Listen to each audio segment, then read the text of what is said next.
كتب على الذين من قبلكم لعلكم تتقون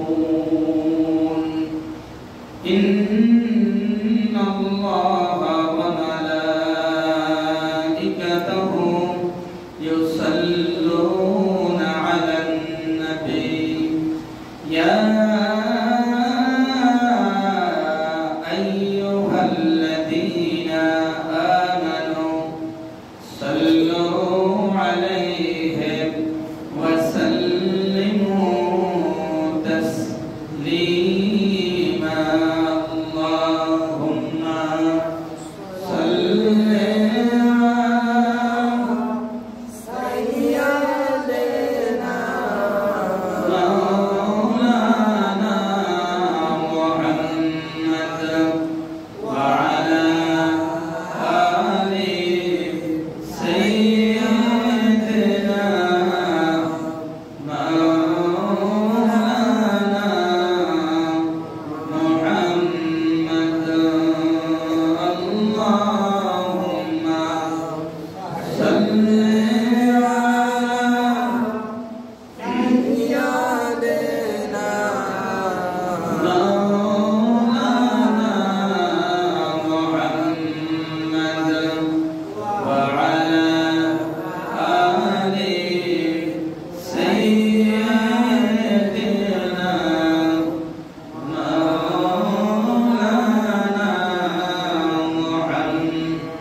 আমাদের জীবনের হিসাব নিকাশ আমরা দিতে হবে, ওই দিনটাকে যারা বিশ্বাস স্থাপন করেন তাদেরকে উদ্দেশ্য করে আল্লাহ পাকের এই ঘোষণা, ইয়া আইয়ুহাল্লাযীনা আমানু কুতিবা আলাইকুমুস সিয়াম, সুবহানাল্লাহ বলেন, আমি তোমাদের উপর রমজানুল মুবারকের একটি মাস রোজা পালন করা, যেটা আমরা কি আমাদের ভাষায় আরবি ভাষা কি বলা হয় সিয়াম, কি বলা হয় সিয়াম, আর আমরা বাংলা ভাষায় কি বলি রোজা।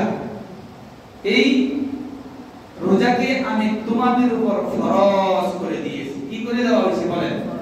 ফরজ। ফরজ যেমনি ভাবে তোমাদের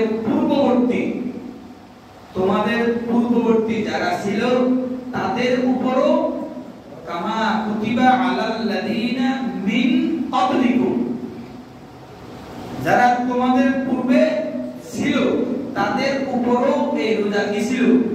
ফরজ ছিল। প্রথম কি বললেন?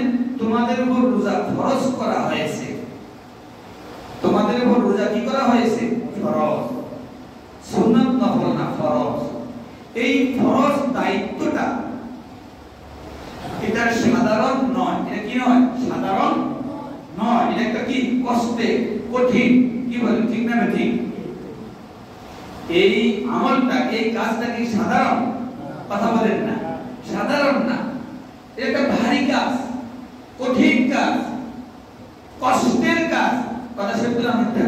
এটা আল্লাহ পাক জানেন কি জানেন না? কথা বলেন জানেন। এই জন্য আল্লাহ পাক বুঝাই দিয়েছেন, বলে দিয়েছেন, এটা শুধু তোমাদের উপরেই কি করা হয় নাই, আরোপ করা হয় নাই, তোমাদের উপরেই শুধু এই রোজা ফরজ করা, কথা বলেন না, কথা বলেন, হয় নাই। তোমাদের পূর্বেও যারা ছিল উম্মত, নবীদের উম্মত ছিল, তাদের উপরও কি ছিল? রোজা ফরজ ছিল। সম্মানিত হাজিরিন, একটু বোঝার জন্য বলতেছি, কামা কুতিবা আলাল্লাযীনা মিন ক্বাবলিকুম, এটা তোমাদের পূর্বের লোকদের উপরও ফরজ ছিল। মুফাসসিরিনে কিরাম অর্থাৎ আয়াতের ব্যাখ্যা বিশ্লেষণ যারা করেছেন তাদেরকে মুফাসসির বলা হয়। মুফাসসিরিনে কিরামের ভাষায় এখানে পূর্ববর্তী বোঝাতে হযরত মুসা আলাইহিস সালাতু ওয়াস সালামের উম্মত এবং হযরত সাইয়্যিদিনা ঈসা আলাইহিস সালাতু ওয়াস সালামের উম্মতকে বোঝানো হয়েছে। তাদের উপরও রমজান মাসের রোজা কি ছিল? ফরজ ছিল। তাওরাতে, ইনজিলে তাদের উপরও এই রমজান শরীফের রোজা কি ছিল?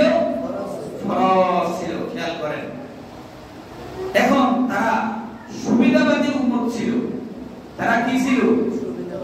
সুবিধাবাদী উম্মত। কারণ এই রমজান মাস ফরজ করে দিয়েছে। রমজান মাস তো কালক্রমে কখনো প্রচন্ড গরমের মধ্যে আসে নাকি আসে না? আসে। আবার কালক্রমে কখনো কখনো শীতের ভিতরেও আসে। ওই সুবিধাবাদী উম্মতের যারা আলেম ছিল কোন সময়ে, মুসা আলাইহিস সালামের, ঈসা আলাইহিস সালামের সময়ে যারা কি আলেম ছিল এবং জ্ঞানী গুণী ছিল, তারা একত্রিত হইয়া তারা কি করছেন? কয় এই প্রচন্ড গরমের মধ্যেও রোজা রাখা সম্ভব নয়, প্রচন্ড শীতের মধ্যেও রাখা সম্ভব নয়। আমরা এর মাঝামাঝি তারা নিজেরাই নাউজুবিল্লাহ বলেন, তারা নিজেরাই আল্লাহ পাকের ওই হুকুমটা কি করছেন? পরিবর্তন করে ফেলছেন। সুবিধা করে না শীত না গরম ওই সময় তারা নিয়ে আসে নিজে। এবং এই যে নিজে এই বিধানটাকে তারা পরিবর্তন করলেন, এর কাফারা স্বরূপ যে এক মাস রোজা সাথে আরো 10 দিন তারা বাড়াই দিয়েছেন। দেখছেন কারবারি আর কি করা? নিজে কি করছেন? কারবারি করছেন। লগে আরো কয়দিন বাড়াইছেন? 10 দিন। দেখছেন আল্লাহ পাক কি করছেন? এই রোজা তাদের উপর ফরজ করে দিয়েছেন। তারা নিজেরা এটা আরো 10 দিন লাগাইছেন। কি লেগে? তারা শীতের সময় না গরমের সময় রাখতে পারবো না, এটা অন্য সময় নিয়ে তারা রোজাটা ফলাইছেন। এর কাফারা আরো 10 দিন নিজে বাড়াই দিয়েছে।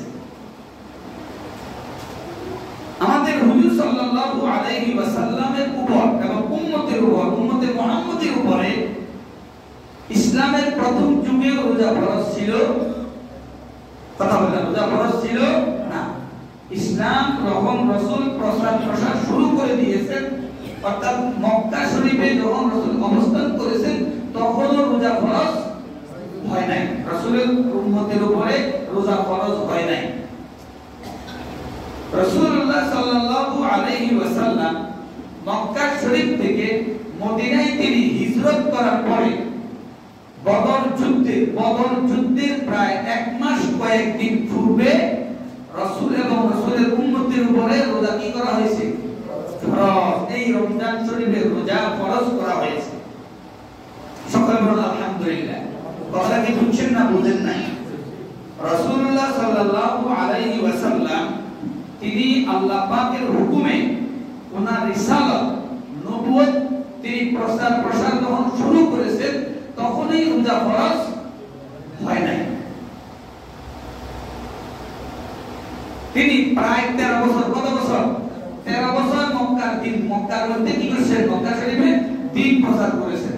আর মদিনা শরীফে যায় 10 বছর, কত বছর? 10 বছর, মোট 23 বছর। মোট কত বছর? 23 বছর। এই মক্কি জীবনে রাসূলের উপর রোজা ফরজ হয় নাই। তখন রোজা ফরজ ছিল আইয়ামে বীজের রোজা 3টি এবং আশুরার দিনের একটি রোজা রাসূলুল্লাহ সাল্লাল্লাহু আলাইহি ওয়াসাল্লাম ফরজ হিসেবে তিনি কি করতেন? পালন করতেন। আইয়ামে বীজ বলা হয় প্রত্যেক আরবি মাসের 13, 14 এবং 15 তারিখ রোজা পালন করা। সুবহানাল্লাহ বলেন। কিতাবে আছে হযরত আনতারা রাহমাতুল্লাহ আলাইহি উনি তাবেঈ ছিলেন। তিনি তিনার পিতা হইতে এবং তিনার পিতা তিনার দাদা হইতে হাদিস বর্ণনা করেন। রাসূল করিম সাল্লাল্লাহু আলাইহি ওয়াসাল্লামের খিদমতে একদিন হযরত সাইয়্যিদনা আলী কাররামাল্লাহু ওয়াজহাহু, রাসূলের জামাতা, রাসূলের কি জামাতা হযরত আলী রাদিয়াল্লাহু তাআলা আনহু দ্বীপ্রহরের সময় দুপুর বেলা রাসূলের কাছে গিয়েছেন। রাসূলের হুজরায় রাসূলুল্লাহ সাল্লাল্লাহু আলাইহি ওয়াসাল্লাম তখন অবস্থান করতেছিলেন। হযরত সাইয়্যিদনা আলী রাদিয়াল্লাহু তাআলা আনহু হুজুর সাল্লাল্লাহু আলাইহি ওয়াসাল্লামের খিদমতে গিয়ে রাসূলকে সালাম করেছেন। কি করেছেন? সালাম। আমরা দেখা যায় অনেক সময় সালামের আলোচনা করা হয়, এরপর সালামটা আমাদের মুখ দিয়ে অনেক সময় কি আসে না। কি বলে ঠিক না ঠিক? সালাম দিতে যেমন লজ্জা বোধ হয়, যদি ইমাম সাহেব মুসল্লিদেরকে দেয়, মুসল্লি যদি ইমাম সাহেবকে দেয়, কিন্তু ওই মুসল্লি ঘরে গিয়ে বিবিকে সালাম দিতে পারে না। পারেননি? মিথ্যা কথা না সত্য কথা বলেন না? যদিও ইমাম সাহেব মুসল্লিদেরকে সালাম দেয়, মুসল্লিরা ইমাম সাহেব, আলেম সাহেব, হাফেজ সাহেব কে সালাম দেয় নাকি? দেয় না। কিন্তু এই সালামটা ওই মুসল্লি, ওই ইমাম সাহেব ঘরে গিয়ে বিবিরে দিতে পারে না। মা আছে ঘরের মধ্যে, মাকে দিতে পারে না। বাবা আছে ঘরে, বাবাকে সালাম দিতে। কথাটা কি সত্য না মিথ্যা বলেন? দেখি লজ্জার বিষয়। কথা বলেন, এই সালাম দেওয়াটা কি লজ্জার বিষয় না? সালামটা কি যে আল্লাহ পাকের খাস শান্তি আপনার উপর বর্ষিত হোক। আপনি কি চান না আপনার বিবি সুস্থ থাকুক? কথা বলেন, চান কি চান না? আপনি কি চান না আপনার মাতা পিতা সুস্থ থাকুক, ভালো থাকুক? চান কি চান না? বলেন। তো চাইলে তো এই দোয়াটা আপনি করতে পারেন। আসসালামু আলাইকুম ওয়া রাহমাতুল্লাহ। মাকে সালাম দিতে পারেন, বাবাকে সালাম দিতে পারেন, বিবিকে সুস্থ থাকার জন্য অসুস্থ হলে হুজুরের কাছে এসে দোয়া করান নাকি দোয়া করান না? তাহলে এই দোয়াটা তো আপনি সরাসরি আপনার স্ত্রীকে সালামের মাধ্যমে, আপনার পিতাকে সালামের মাধ্যমে, আপনার বাবাকে সালামের মাধ্যমে আপনি করতে পারেন নাকি পারেন না? এই আল্লাহ আপনি খাস শান্তি, খাস রহমত নাযিল করেন আমার বিবির উপরে, আমার মায়ের উপরে, আমার বাবার উপরে, আমার কি আহলে বাইতের উপরে, আমার পরিবারের উপরে আপনি খাস শান্তি এবং রহমত আপনি নাযিল করেন সালামের মাধ্যমে এসে। কিন্তু আমরা এটা দিতে পারি না, লজ্জা। বিবিকে কেমনে সালাম দিব? কি কর? বরং বিবি আমরা দিব। নিয়ম হলো যিনি হাইটা যান, যিনি দাঁড়িয়ে আছেন তাকে সালাম দেওয়া। বুঝছেন তো না বুঝেন না? যিনি হাইটা যাইতেছেন আর একজন কি এসে দাঁড়িয়ে আছে তাকে সালাম দেওয়া, তাকে কি করা? সালাম দেওয়া। এখন আমরা ঘরে গিয়া বিবি ঘরে আছে, আপনি সালাম দিতে পারেন না, শরম লাগে। দেখছেন? আহা, আমরা আমাদের শান্তিটা কি নিজেরাই কি করতেছি? দূর করে ফেলতেছি, দূর ফেলে যেতেছি। সম্মানিত হাজিরিন, এখন রাসূল করিম সাল্লাল্লাহু আলাইহি ওয়াসাল্লামের যখন তিনি মদিনা শরীফে যাওয়ার পরে বদর যুদ্ধের এক মাস কিছুদিন আগে এই রোজা রাসূলের উম্মতরে আল্লাহ পাক কি করেছেন? ফরজ করে দিয়েছেন, ফরজ করে দিয়েছেন। এই ফরজ হুকুমটা কি সহজ না? কি না? সহজ নয়, কঠিন কাজ। প্রায় 12 ঘন্টা 13 ঘন্টা, কখনো কখনো 14 ঘন্টার উপরে 15 ঘন্টা কি করে অনাহারে থাকতে হয়। কি হয় না বলেন? স্ত্রী সহবাস থেকে এবং খানাপিনা থেকে একেবারেই বিরত থাকতে হয়। কঠিন একটা আমল, কঠিন একটা কাজ। এই জন্য আল্লাহ পাক জানিয়ে দিয়েছেন কঠিন কাজ বান্দা, আমি জানি এটা তোমাদের পূর্বকার লোকদের উপরও ছিল, সেই কাজটা তোমাদের উপর আমি আল্লাহ দিয়েছি, বিধান করেছি, হুকুম করেছি। তোমরা যদি এই আমলটুকু করতে পারো তাহলে আমি আল্লাহ পাক রব্বুল আলামিন তোমাদের জীবনের গুনাহগুলো কি করব? মাফ করে দিব। সম্মানিত হাজিরিন, কঠিন কাজ, এটা দ্বারা লাআল্লাকুম তাত্তাকুন বলা হয়েছে। কি? লাআল্লাকুম তাত্তাকুন, এই আমলের দ্বারা তোমরা তাকওয়া অর্জন করবে। কি করবে বলেন? তাকওয়া, পরহেজগারি, মুক্তি তোমরা লাভ করতে পারবে। বলেন আলহামদুলিল্লাহ। সম্মানিত হাজিরিন, এই রমজানের ভিতরে অনেক আলোচনা, সময় সংক্ষিপ্ত, খেয়াল করেন। এই রমজানের মধ্যে একটা আমল হলো ইফতার করা। কি করা বলেন? ইফতার করা, করানো। ইফতার কি? করানো। রাসূল করিম সাল্লাল্লাহু আলাইহি ওয়াসাল্লাম বলেন, মান ফাত্তারা ফীহি সাইমান কানা লাহু মাগফিরাতুল লিযুনুবিহি। সুবহানাল্লাহ বলেন। বলছেন রাসূলুল্লাহ সাল্লাল্লাহু আলাইহি ওয়াসাল্লাম, এই রমজান শরীফের ভিতরে কোন ব্যক্তি যদি একজন রোজাদারকে ইফতার করা, কি করা বলেন? ইফতার করা। ইফতার করানোর উসিলা, ইফতার করানোর মাধ্যমে আল্লাহ পাক রব্বুল আলামিন যিনি ইফতার করাইলেন তার জীবনের গুনাহগুলো মাফ করে দিবেন। সুবহানাল্লাহ।